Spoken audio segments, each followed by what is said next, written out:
Hi, everybody. Welcome to The Grill's Media Disrupted and How Tech is Driving New Platforms and Services panel. I'm Ross Gerber, the CEO of Gerber Kawasaki. Gerber Kawasaki is a registered investment advisor. We manage about $2 billion in assets, and we invest in entertainment, media, and communications companies. And I also run the GK Fund on the New York Stock Exchange, symbol GK. And one of our disruptive sectors that we're invested in is media and entertainment in entertainment disruption, which is something that's happening in a big way. So I'm very excited today because we have an amazing panel of people who are experts in different areas of media and people who are actually disrupting the industry as we go now. So we have Ann Kennedy here, Ann Kennedy Mcguire and she's a partner at Loeb, which is one of the biggest, most influential firms in the entertainment industry. We have Kai Henry. He's the chief strategy officer of the FaZe clan. And this is quite a group of gamers, streamers that have banded together to build a business, and really excited to learn more about theirs. And Rachel Ghiazza, I think I said. Ghiazza, close. Ghiazza, executive vice president, head of content, Audible. I'm usually actually the one being interviewed, so it's kind of fun to switch roles and moderate a panel today. I think one of the nice things about doing so many interviews is really, knowing what I like to be asked in the areas that I get most excited about. So I want to jump right in because this is about disruption in the media, and I, as an investor, have never seen. And I grew up here in Hollywood and Los Angeles, and I've never seen the industry in flux like it is today. And I would argue it kind of started with the Fox Disney merger, where all of a sudden we had this like major shift in power in the entertainment industry. And as these things happened with the rise of Netflix and then ultimately the rise of Disney Plus, now from a video perspective, it is just a streaming extravaganza. And then from the audio world, we went from traditional radio, which was pretty bad and boring, to satellite radio and other forms of digital radio. And now the podcast thing has taken off. And when I first saw podcasts, I didn't think anybody would want to listen to these things. It was talk radio to me and whatever. But actually, podcasts have taken off and become a huge business and opportunity. And so many people are engaged with podcasts today, as well as now streaming, YouTube, and gaming, which is an area I'm not only personally enjoy, but am invested in. And I think that's the future of social media. So the way I think about kids in the future is they're interacting through gaming, like through Roblox and Minecraft, and through YouTube as their source of entertainment. So I'm really excited because we have Kai here to talk about what's going on with that. So we've really got all areas of media covered today. So I want to jump right in because a lot of the news is about what's going on with Disney, especially recently, with the big lawsuit with Scarlett and the whole concept of the entertainment industry not surviving and profiting through the traditional theater perspective. So when you think about audio entertainment and video entertainment and how we consume it, I think it's never been more confusing to try to find the content you want in the future. How does this look to you? Why don't we start with Ann? Yeah, I mean, I think that's a great question. I mean, I know podcasts. I do a lot of work in the podcast area as well, and I think podcasts have been struggling with this for a long time, right? How do we figure out how to narrow down the millions of podcasts that are available on all of these different platforms to the ones that people want? How do people find the podcasts that appeal to them? How do you find the content when Netflix recommends 10,000 things to you that you're actually going to enjoy? So I think, I mean, I've been saying for years that I wish that I was the one that could crack the nut to figure out the way to accurately and carefully curate these things. If I could curate Apple Podcasts for everyone, I think I'd have millions of dollars, because that's what we all want to do. Because like you said, podcast is becoming such a big market, and it's such a great marketing vehicle for people to find their audience and people who are really interested in their products and are really interested in that topic, but also for advertisers, just to find but don't you great think it's like audience. super hard to find the content that you want now? Like what was that magazine that Annenberg had? Like we used to get in the news. I don't know if you guys some of you might be old enough, but like you go to the grocery store and there was like what was that thing? TV Guide. You had the TV Guide, and you'd open up the little book. You would literally buy this book to see what was on this week. And like today, like somebody would be like, oh, you should see this show or you should hear this podcast. But then it takes like 40 minutes to figure out where this is. So what solutions do you see for this? Because I think that's a big challenge. Like, for example, Kai's on YouTube, and YouTube is a wonderful platform, but it's also like a garbage hole of content too. And so like, how do you get discovered? And what are some of the things that content creators can use to kind of get through all this content? Yeah, I think, I mean, it's interesting in our world on the gaming side and more on the youth culture side. It's interesting to see like what superstardom looks like.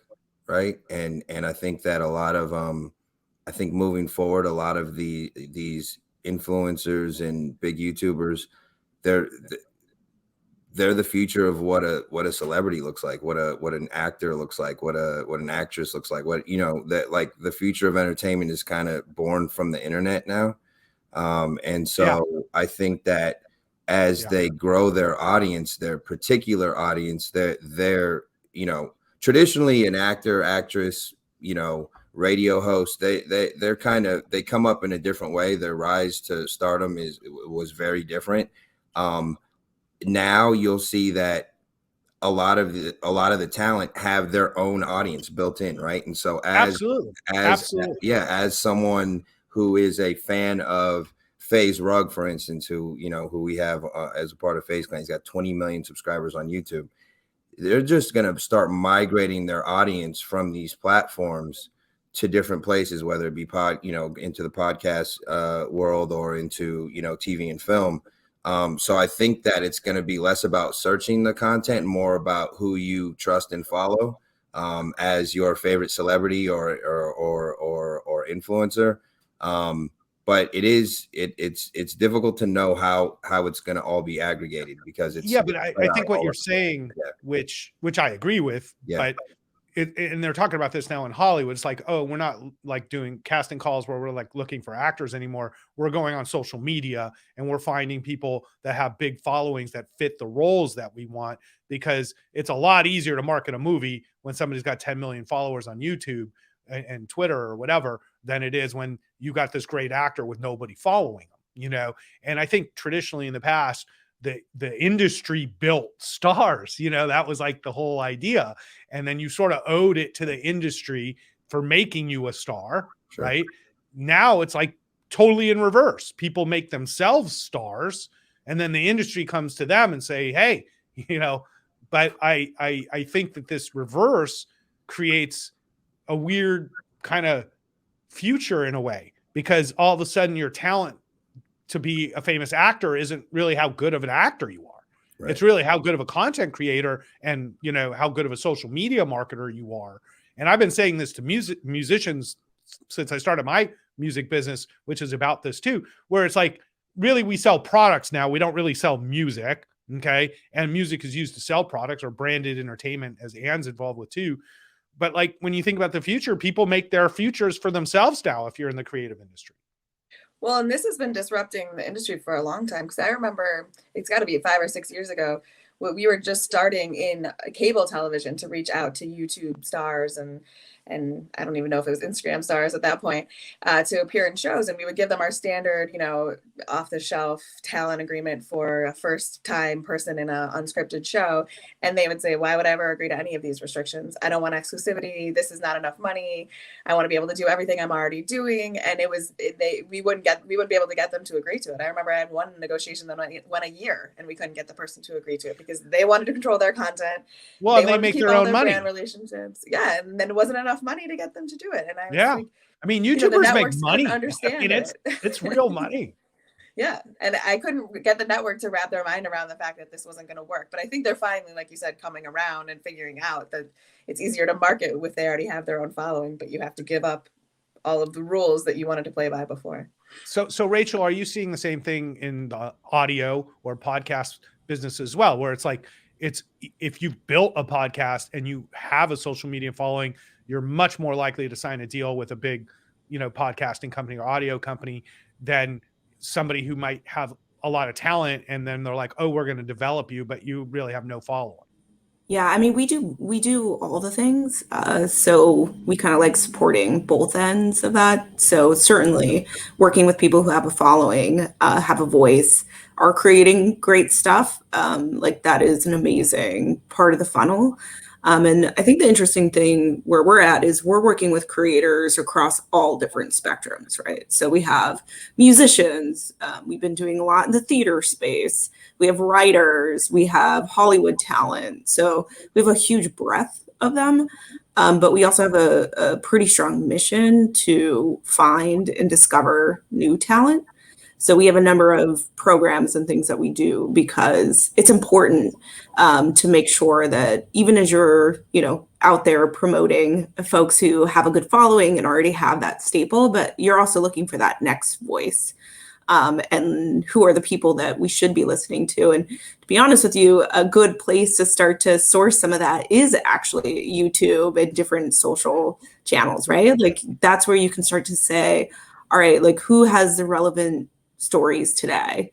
And who are that next generation that really are at a place where they need a bigger place to go and do their messaging or reaching new audiences that maybe they're not quite hitting on their own. And so it's actually kind of fun to do both and really think about how you leverage all of the different ways to find that content today, which has changed a lot, right? Like, my creative teams and my editors, like they're definitely sourcing things in a very different way than it happened before.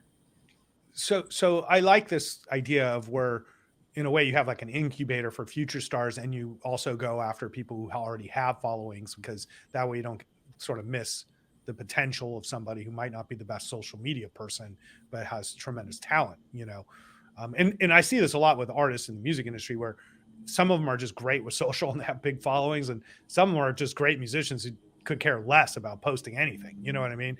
And I like try to talk to them, but it's like, they just don't care. And that's the challenge too, because essentially they're different skill sets, like being able to market yourself is completely different than being like an artist, and artists traditionally like aren't great at that.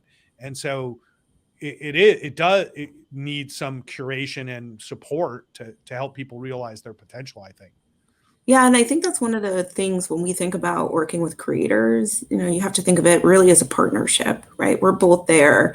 But, any creator also likes working with people that are going to help them get their best project out there, and help them, raise the bar and do things, at a higher way, or bring something deeper out, right? Like there's that partnership that happens. And I think there's something super powerful in that. Cool. All right, let's switch to big business for a second here. So, whether you like it or not, you deal with the biggest companies in the world. Okay. You're dealing with Apple, you're dealing with Amazon, you're dealing with Google, right? You're dealing with Disney, whatever this Discovery HBO thing will be.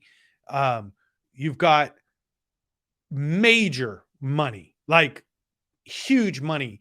And a lot of the money doesn't even care if they get a direct return, like Apple. So Apple can do projects just to support their ecosystem, irrelevant of it actually being a profitable project.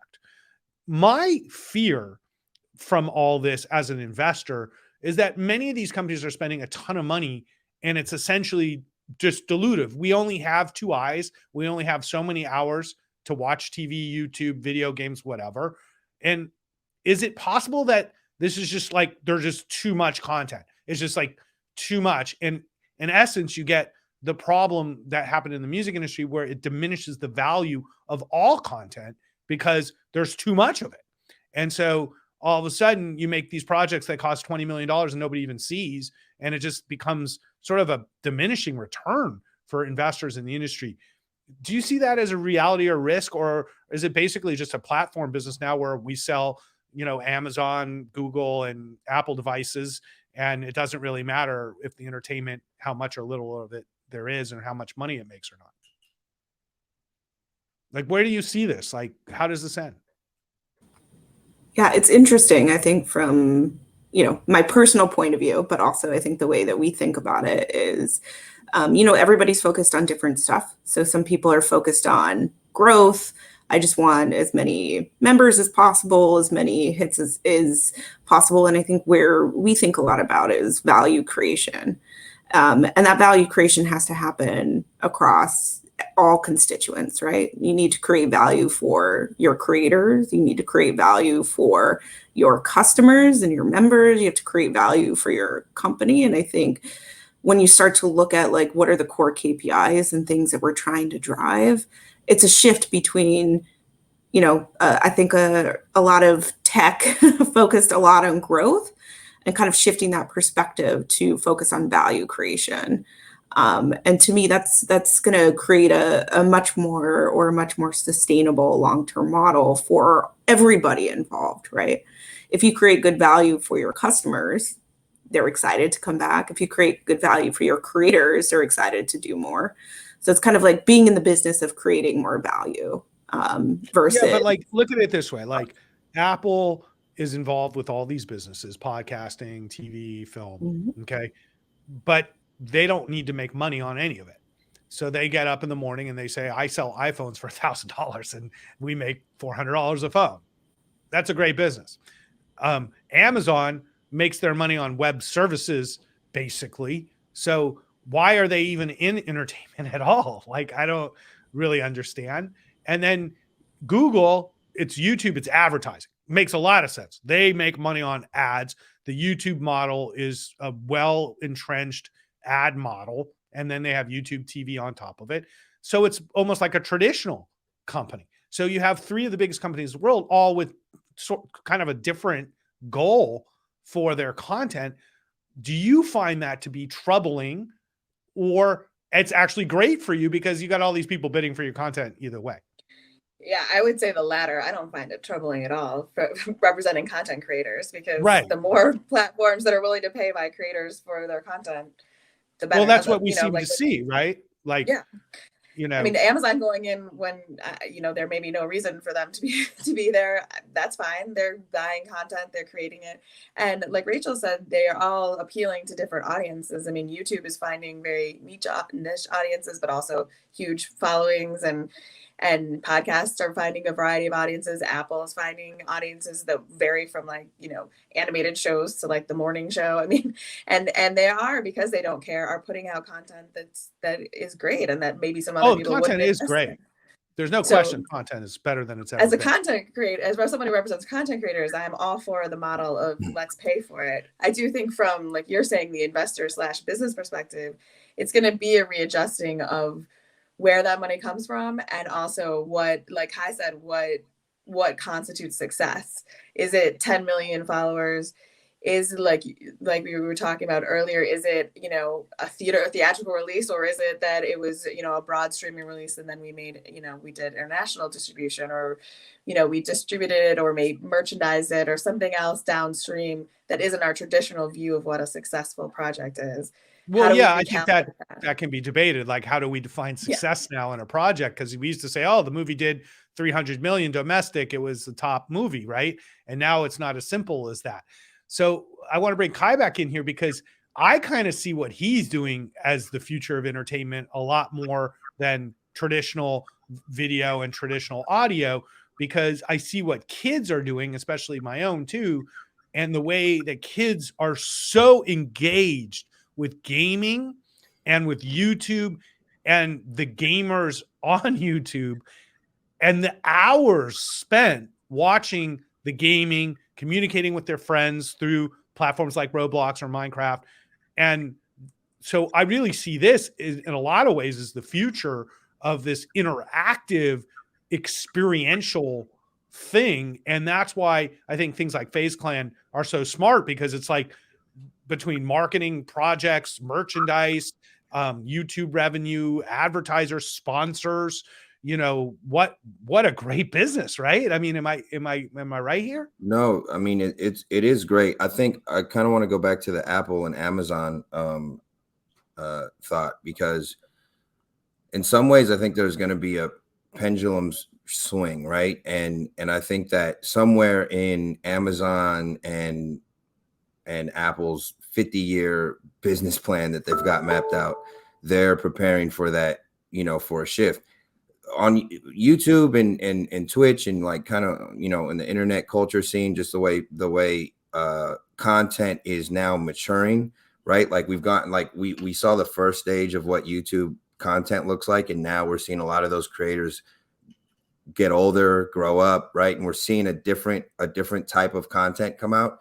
And what's happening is a lot of YouTubers that have been, creating content for a decade, right? Or 5+ years, they're starting to look up and go, okay, how do I use this as a catcher's mitt again to migrate, across platform? And I think that Amazon and Apple is just making sure they have roots on the content side, and distribution side to be ready for those creators to start creating TV, film, like on a more traditional level.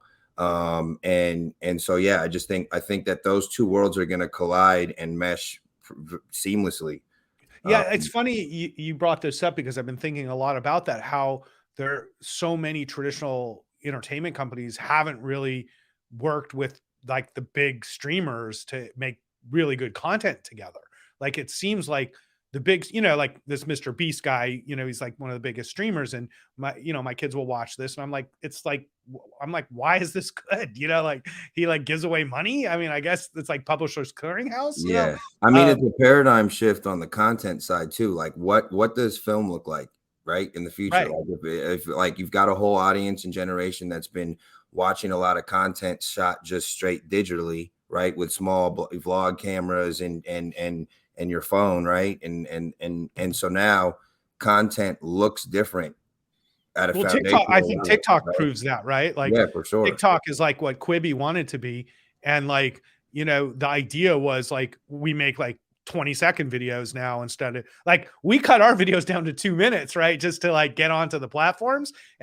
And I told they were making 5-minute videos. I go, guys, we got to make 2-minute videos because it's got to fit on platforms. And with TikTok, you're talking like 10 seconds, 20-second videos, but yet you could get millions of views, drive tons of people, especially from the music perspective, or to a website or whatever. You can drive tons of traffic and awareness to brands through TikTok. And I mean, the money TikTok's taking in is huge.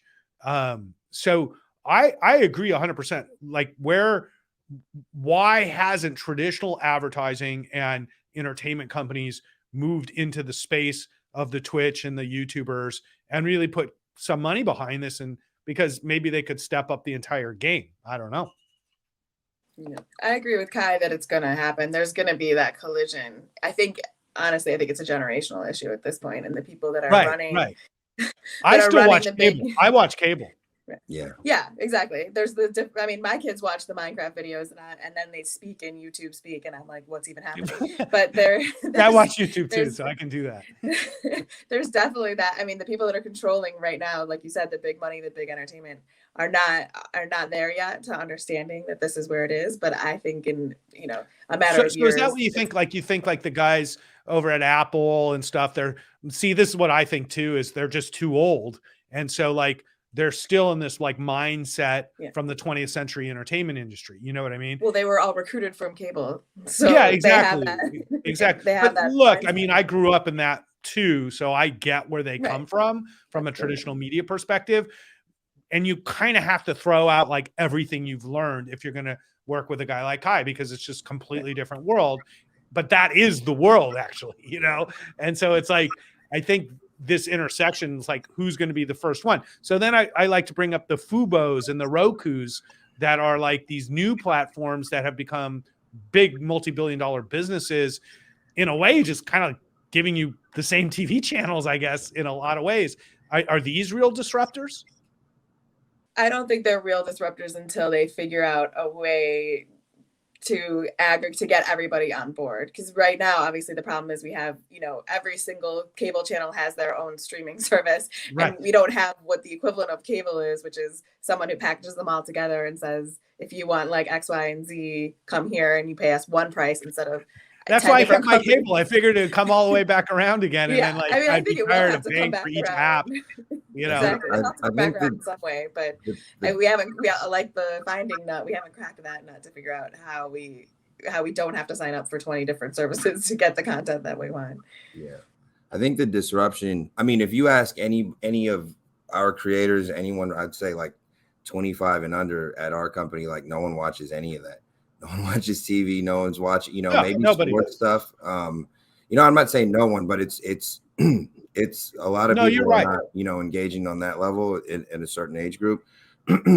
But I think like we're talking a lot about the talent and there's also the issue of a lot of these companies don't have the lens internally to have innate knowledge of what's going on, right, on a content side, as far as who's who, what's what, you know, even future trends, right? And so I think on a business level, a lot of these bigger companies we're talking about are going to have to start, you know, the way we look at it here at FaZe Clan is like we have a whole creative team that I look at as talent, right? So we're literally, we have innate knowledge that's kind of the engine and the driving force. And you're probably like the old guy on the team. I'm the too, old, huh? I'm the young old head. Yeah.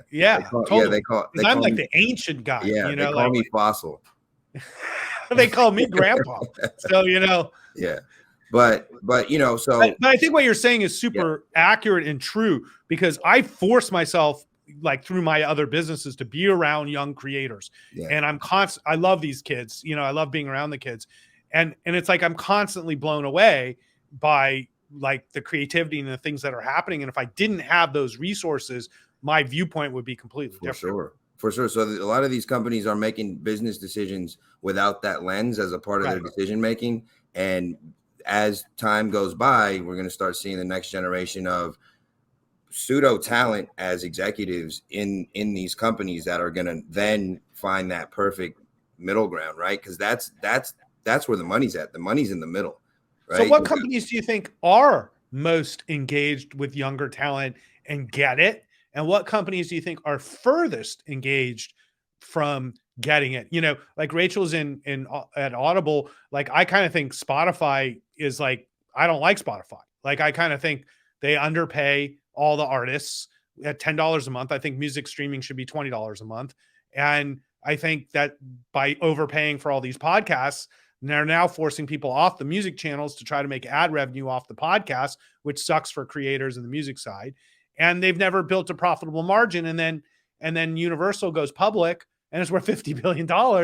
And they're the ones making all the money off Spotify. So, you know, like Spotify isn't a sustainable model in my mind. So where do you see audio going? Is Spotify going to be the winner here, or is Apple just going to eat them away over time? Well, I think it's interesting because the word podcast gets used to explain basically a whole slew of things in audio. And the truth is that there's so much, difference, right? Like that's similar to saying a TikTok video is the same thing as like a motion film, right? Right. And I think as the market matures, you're going to see more variation in how the format's used. You have what people traditionally think of as a podcast, maybe, a talk segment. But then you have a lot of things that are happening around creating, fiction content with, sound and world building. And there's a lot of variety. I've seen those fictional podcasts, almost like audiobook series. Yeah, we just launched the second act of Sandman today. It's a big budget production. It's something completely different in terms of entertainment. What I think is most interesting, at least for me working in audio, is I worked in tech and media for a lot of my career. Early days, moving people from print to digital, then moving people from linear to OTT, and then people from that to subscription. And the thing with audio that I think is so exciting is it's actually a new entertainment medium. Spoken word is super old, as is, radio and some of that talk, but there's so much happening in audio that is actually just net new media. things that people haven't consumed. So it's less about moving people to a new way of consuming. It's actually introducing people to an entirely new type of content. And for me, working in entertainment, like that is super exciting. It's also been really exciting to watch the creative community connect to audio, where they're like, oh, wow, I can do all of this stuff that I couldn't do in other mediums, right? I can create all of these amazing stories and movies. I can connect with fans in a much more intimate way. So as more people are kind of aware of audio, which I think is really exciting right now, more creators are leaning into the space and just doing really fantastic stuff that literally has never existed before. So a lot of people, I think, are just discovering audio as like an entertainment format, both customer and creator. Well, audio and also to tie has it back to some advantages. to tie it back to the disruption, also audio has been disrupting what was traditionally a very easy and simple market, which is audiobooks. I mean, with like Pushkin Industries, releasing Malcolm Gladwell's book as more of a podcast and adding like that sound engineering and the sound design to that, and actually pursuing audiobooks as, a new sort of genre, a new way of presenting that material. I mean, that's disrupting another industry. And then bringing in the celebrities, like we were talking about before. Yeah. The pandemic has brought in, tens of thousands of celebrities to podcasting. No, but my kids like this Calm app, and it's like the storytelling from celebrities. Yeah. And it's like, I don't know. I forgot who they were listening to, but it was like, they listened to this before bed, but it was like some basketball guy, like reading a story. And I was like, who's that reading you a story? And they loved it. And I was sitting here thinking, like, all these new audio mediums, like what you just brought up, it's super opportunity for creativity, but the big difference, I think, is distribution. It used to be so hard to distribute anything. And like Kai's example of taking advantage of video distribution through YouTube, and being able to monetize it very simply. And then now you can do the same thing with audio. And since audio files are small and easy to do and use, it's a real easy medium to work with, versus video, which does take a lot more expertise. But for me, I think that's a golden age for content creators and content, and there's distribution globally. So that was going to be my next sort of thought that I want to get to you. We only have so many eyes and ears in this country. Is the real upside the fact that we have really global distribution now on the same platforms that used to be much more domestic only? And it was like you had domestic and then you had this region and that region. Now you put it on something anybody in the world can watch, a YouTube channel or a podcast, So is really the upside the fact that we're still the best at entertainment in this country, and now we have access to global entertainment, but we also have a global audience, which in essence is unlimited. Is that sort of the upside you see? Yeah, and you were saying the barriers to creating audio are so much lower. The cost is lower. The expertise is lower. That gives broader access to that market. But exactly the same on the distribution side. You don't have to have an international distribution agent. You have to sell Asia, right, South America, and all of these differently. And actually, the markets for, especially in audio, the markets in like South America, Korea, all of these markets are huge markets that we're able to put content into that we weren't able to break through the same way with television and film. And I think that for marketers, for advertisers, and obviously certainly for content creators is a huge advantage to just the barriers dropping and the barriers becoming less. So you guys see that in your demos, like from the audio and the video side? You see your audience is massively global. Like I see that with our YouTube as well, and also at my firm, because we are actually big content creators ourselves, and like the international audience is huge, right? So isn't that sort of like your upside? Because if it was everybody's just competing for the American eyes and ears, it's too much content, right? Yeah, I mean, for sure, global is a massive opportunity. I also think one of the things about audio that's interesting is, it's easier to consume in more places. And, I could have a whole conversation just about the future of voice and that. But I mean, I might age myself a little bit. But, we didn't always have these smartphones that could do all the stuff that we could take with us. And that's just going to continue to evolve. And as all that evolves, not only does it become more global, but you have just more ways and more activities that you can connect and consume to, and build, from there. So I think it's a wave of a bunch of stuff from, creators getting really interesting to technology opening up to globalization happening. And all of that is kind of a factor in creating, a really great place for creators. Yeah, I mean, in a way, it is. It's like a golden age for creators. Like I think about the gaming community, and you think about, like when you go on a Call of Duty and you play every night, you play with people from all over the world.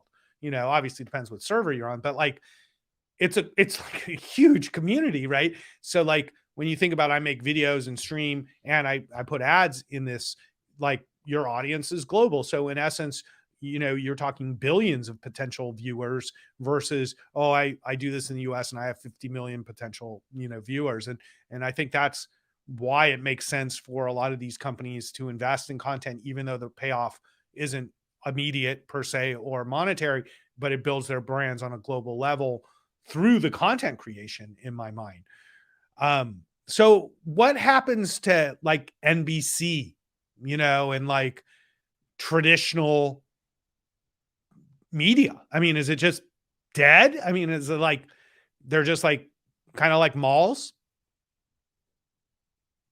Well, I think they're planning. I mean, obviously, as you see with like the Discovery, Warner, everybody merger that's under that Yeah, one. it's like every cable company, but yeah, Disney. I guess eventually we'll just have one cable company, but Yeah, I mean, that's what it's been. It's been sort of merge or die, because you have to, the channels are getting smaller. As Kai indicated, apparently no one under 25 is even watching cable. So, Not no one, but you know what I mean. I No, meant I here. think I he's meant right. here. I don't. I think he's right. I think you're right, 100%. Kai. I'm not 100%. disputing you at all. No young people watch cable. And I know, because I'm on cable news all the time and nobody watches it. And then I get in a fight with Dave Portnoy and everybody I know is like, oh, blah, blah, blah, and I'm like, dude, like it's amazing the power of social. It's just amazing. It's like people, you kind of talk about, oh, they're influencers, oh, this and that. But, when you think about putting an ad in a magazine today, which people are still doing, it's insane. So that's what I say. What happens to all this? Are they the malls? They're just on their way down? Or are they going to adapt? Hopefully they've got some, again, in the future, creating that lens on the business side. So, you can move and have some kind of amazing M&A strategy, right? I mean, I think like I just think that's the move for companies like that, where, I mean, even on the content creator side, once you get to a certain level, you're your own media company, and so I think that's the future, is just like having a strong M&A, strategy in multiple, categories, and having a lens and an identifier, a group of people that can identify future trends and what's going on and who's who, what's what, here's this podcast network that is, and as we move through time, we're starting to really understand, the segmentation of audience of like traditional audience has now splintered into like, I'd say tenfold. So yeah. So, but the way what you're saying to me is that the tech companies win and the traditional media companies lose. Well, I don't know about that. I mean, we've seen it in podcasts already with the acquisitions. I mean, we've seen, like I was saying, in podcasts the same way as in gaming, where once you have your own brand, you're basically your own media company and you can expand. And we've seen them certainly acquired by the Amazons and et cetera of the world, but we've also seen them sort of combine forces with others and become their own like mini conglomerate. So they're not the traditional tech companies, they're their own sort of media folks. And I think until the tech companies and the traditional networks can make the switch we're talking about in terms of having that young talent, that those are likely to be more successful, because they're coming from that perspective and they're not bogged down by the sort of traditional perspective that's keeping some, that's apparently propping up cable and keeping these other industries going for the meantime. Well, cable's a declining business that has a lot of cash flow.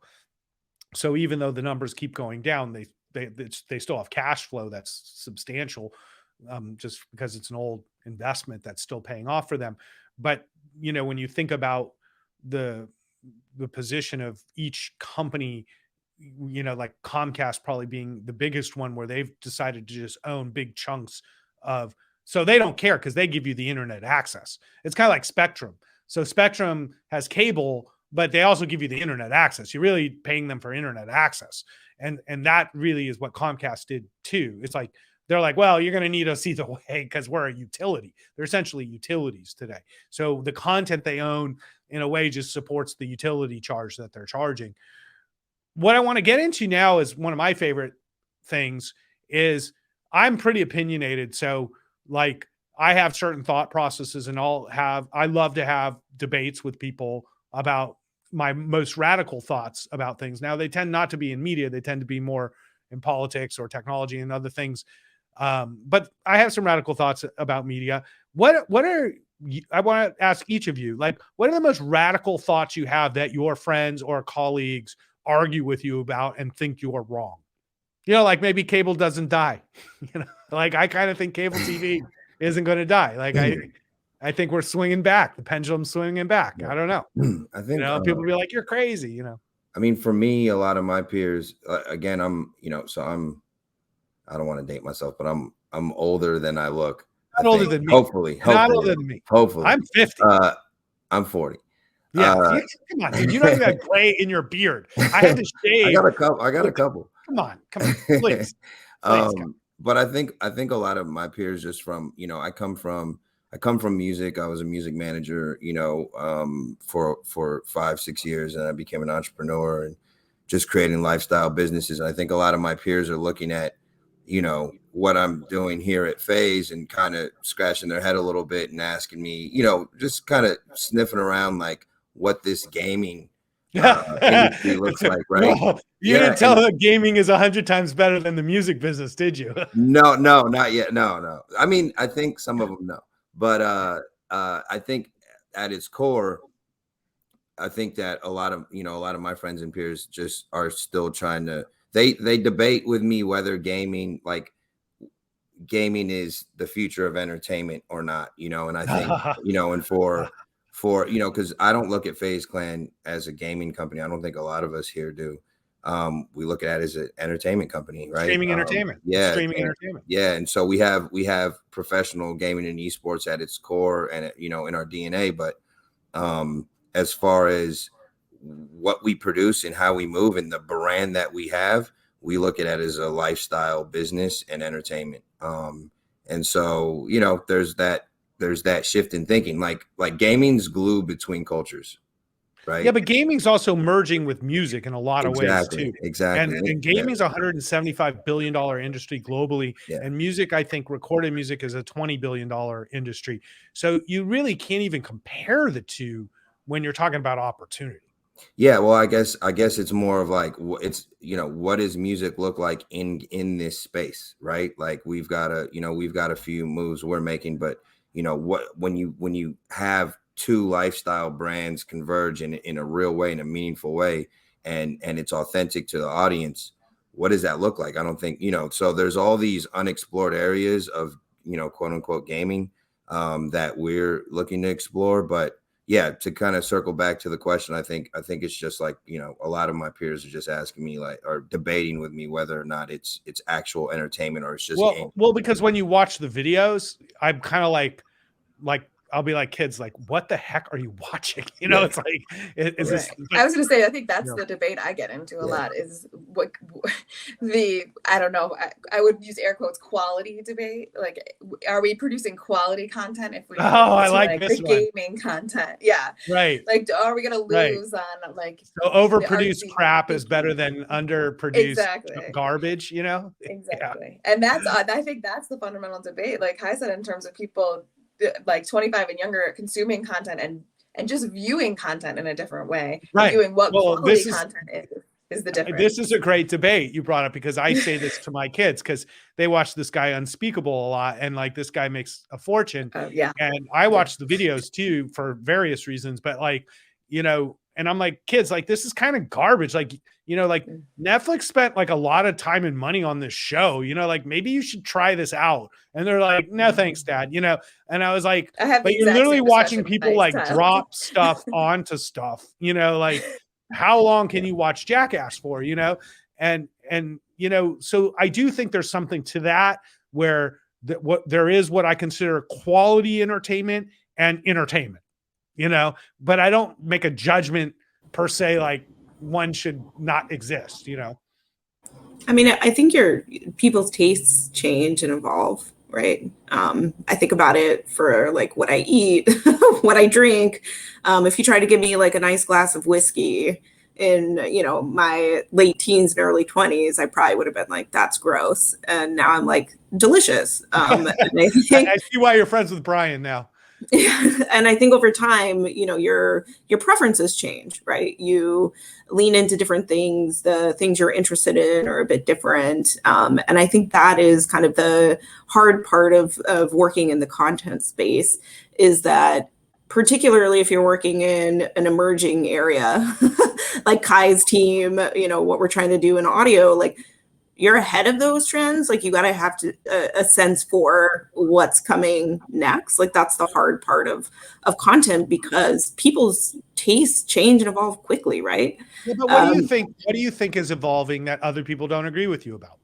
I mean, typically, we do have that conversation about, what's premium and what's not. Like that is probably a topic that I spend a lot of time in. And I think the part that people are starting to understand a bit more, particularly as you get into the programmatic space and other things, is, people aren't one-dimensional. We don't just like one thing. There is a time and place for so many things.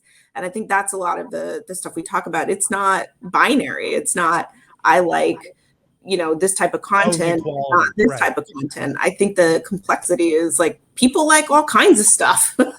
And that's figuring out how to deliver that to people, I think, is where those topics come in. One's not good, one's not bad. Sometimes you want one thing and sometimes you want another. And I think that's the complexity that we'll face as we kind of continue to merge the worlds. Is that a discussion you have, Kai, when you're making videos? Let's say you're making a YouTube video with a bunch of your gamer or whatever streamer guys and gals. And let's say there's, this sort of debate, like, is this just total garbage? Why are we putting this out? Or is it sort of like, if we get views, it's good? No, it's not just based off of views. There's definitely some qualitative measure. Yeah, I mean, just like Rachel and Ann are saying, I think people, the content, the taste in content is just different now. And so there's definitely like a algorithmic formula to, content on YouTube, on Twitch, like there's a cadence and a formula to what is going on, all the way down to, like our creators are maniacal about the thumbnails, right? Like the thumbnails to the videos that that is one of the major, and it's things that, things like that again, there's innate knowledge in these creators that are coming up. They all quantify and digest and understand and figure out what the analytics are for themselves and what the next moves are to gain more followers and gain more traction and and then ultimately net more viewership. But I mean, it's pretty, so it's a pretty thought out process. When you have an inside look, it's pretty special, actually. So it's a pretty strategic process, your content creation and planning. Absolutely. Yeah. I mean, like for us, like, we surround that kind of innate understanding with, old heads like me that have a little bit of experience that can kind of extract that and extrapolate it and engage with a huge company, McDonald's or Beats by Dre or whatever, and figure out then how to seamlessly integrate brand, and generate dollars on that end.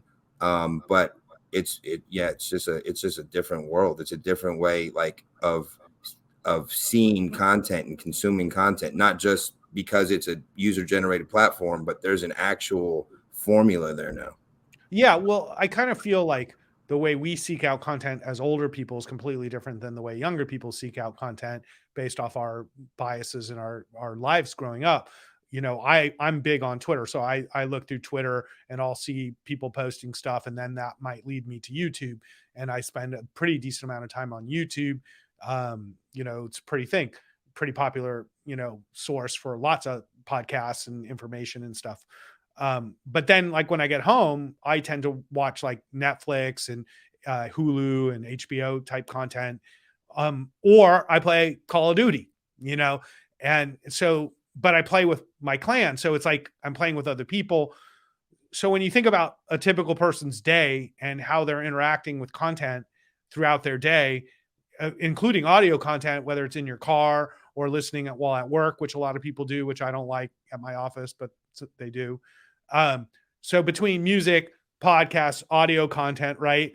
Video, YouTube, traditional, but nowhere in this whole thing includes cable, and that's, and traditional television. And that's kind of where, for me, that's one of my controversial thoughts, is that they're done. They're just done. Like they're not going to survive. Like NBC News has no relevance anymore. Like nobody cares about CNN. It's just like if you talk to young people, they just don't watch it. They just don't interact with it in any way. But you could bring up YouTubers or gamers or a podcast, and they've totally paid attention to this. So I think the future, once the baby boomers, age, more in 10 years, will be very grim for the NBC, CBS type business model. That's what I think. Yeah. I mean, I think they have to adapt or die. I think that's true. And I think they are trying to adapt, but I think you're right. It's going to be a slow process. It's like moving the Titanic around, and it's going to be hard. And it will be interesting to see who is able to embrace it more quickly and who struggles more with it. And I think Discovery, HBO, Warner is trying to do that by acquiring all of these and trying to build itself into a mega player that can adapt more. Mega player of cable channels. Yes, right. But that will be launching Discovery Plus and HBO Max and all these things. Are there forays into that? But agreed that all of these players are going to have to adapt or they won't survive. I think that seems clear. I agree with that. I mean, I'd rather invest in Kai's company than I would like Comcast. We can set that up. We could set that up today. Yeah, we should talk, buddy. We should talk. Like I love that business. I absolutely think it's the future. I think it's the now. I think everything you're saying is true, that most hours spent from most young people is on YouTube or gaming. And that's just a reality. And it's not going to change. In China, they had to ban, they're like, you kids can't play anymore. Like the government is like, you play too much, it's like you've had too much fun, no more fun in China. But in the United States, we have no such rules. And I think kids are spending a lot of time there. I mean, though, I have a question, like, hasn't there always been, like, I gave my Nintendo some real damage growing up, right? Like the way, things have changed over time. Like, it's not like I had the same media habits as my parents. And so there's always like that evolution. It's kind of fun to see, but I'd kind of say, again, things just evolve as you age. And there might be disagree with that, because I don't 100% disagree with that. I think part of that's true. Yeah. We did not have the time allowed. We didn't have the devices. So like I watched some TV and I played Atari, but that was a very small amount of time in my day relative to like skateboarding. Okay. And it was just like, because it wasn't that good. It just wasn't that good. The like options were limited too. What? The options were limited too. It's that's what I'm saying. I had four channels. Four channels. Yeah. Fox was like a big deal. Like Fox came out and we had The Simpsons and like we had Atari and Nintendo 64. So you'd play Pong, but it's not like as engrossing as Call of Duty. Like you could play Warzone for like 4 hours and not even know it went by. It's crazy. Sure. And so I do think the content's way better, distribution's better. We're spending kids spend 7-8 hours a day on a phone. Okay. That's crazy. That never happened before. And that's why these content, whether it be YouTube creators and such, are making so much money, because I think we do spend substantially more time on media and content. Technology is a lifestyle now. Like it's a different lifestyle. Yeah, Absolutely. it's a whole lifestyle, you know. And so like as you're moving through this world from audio to visual, you know, like we have, like every one of our creators wants to do some sort of podcast and figure, you know what I mean? Like that is to them in their lifestyle. They're like, that makes sense, right? That makes sense for my audience. That makes sense. And which is interesting, right? Because it seems like a very visually driven world, but podcast is huge. Like we're looking at doing, you know, scripted podcasts, and like they're storytellers. We're all storytellers, right? And so any way you can generate content, tell your story, and distribute it and populate it, that's just the world we live in. It's a decentralized. People are listening. Yeah, and it's also, I mean, I think it's very similar. I mean, visual versus audio, but it's also just an intimate connection with your audience. I mean, when you're in someone's ears and you're talking to, it feels like you're talking to them. And I think that YouTubers and those sort of streamers are very good at that sort of narrative and telling stories in that way. So and it's long form content. We see a lot of that crossover, and I think it's very natural fit. Yeah, and it's long form content. You know, I do a lot of interviews. They're like 3, 4, 5 minutes, and you're sort of like, you kind of say a few things, but it's not really that good. And then I'll do a podcast with somebody, and it'll go like I've done one for like 2 hours. I was like, you really want to listen to me talk for 2 hours? I'll do it. But like, really? And, you know, and like people listen to this. And I was like, okay. But what you said, Ann, is so true. Those listeners, because they're so engaged with you, become much bigger and active fans through the podcast than through the 3 or 4 minute traditional TV spot or whatever. And people do engage. And that's why I do all these podcasts now, because I'm like, there's no question people want this content. And at first I sort of doubted, they engage with the brands more, and the brands like it better because they can target it more closely. Is key. It's key. Yeah. When we're like, when we have someone streaming on Twitch is almost like being able to watch your favorite, like in our world, it's almost like being able to watch your favorite like morning show radio host play games and talk, and you get to interact with them, you know, via chat. You get to, throw a subscription in there. Your name flies across the screen. It's almost like back in the old days when you'd call into the radio station trying to get a shout out. It's the same thing. So that kind of engagement to your favorite, you know, streamer or entertainer, that's unmatched. There's no, you know what I mean? Like, and I think that's the hurdle from a traditional entertainment sense. Like who's in this content, the way they're marketing it, and how they're positioning what whether it's a TV show or a film. That's the component that's kind of missing, because traditionally, again, if you have an actor or an actress, they are playing roles, right? They're playing roles, and there's no real like reality. It's reality like content, right? Yeah. The allure back in the day was someone that's not touchable, right? That's in, you know, Tinseltown, and it's just this like kind of, you know, put on a pedestal in a different way, you know, kind of culture. That's now just shifted to who do I have the, like Ann saying, like, who do I have the connection with? You know, I'm going to follow them no matter what they're doing, no matter what, if they do a TV show, if they do a podcast, I'm there. Fans love that. If you interact, it wins. Yeah. Sorry. Yeah. No, I would say the loyalty of those fans is not matched. And they will follow you medium to medium. It's not, they don't care where you are. They feel that connection, and they'll go to live. I mean, when we were doing live things, they'd go to live. I mean, you could get them to follow you anywhere. And that's from, like Kai saying, that personal connection, and that really feel that intimacy that they're able to build that traditional media is still. I mean, I think Kai just brought up a huge point that, you know, should not be discounted. This interactivity with the fans, where traditionally you had famous people on shows that you never met, you know, it was sort of this like line, you know, and then they do like a meet and greet and everybody go crazy or something. Well, now those people will respond to you in a live stream or something like that. And people love that. And it's like, oh my God, this person interacted with me, and they become much more engaged fans, you know? And all of a sudden you have a medium that's two-way. It's not just you watching my show.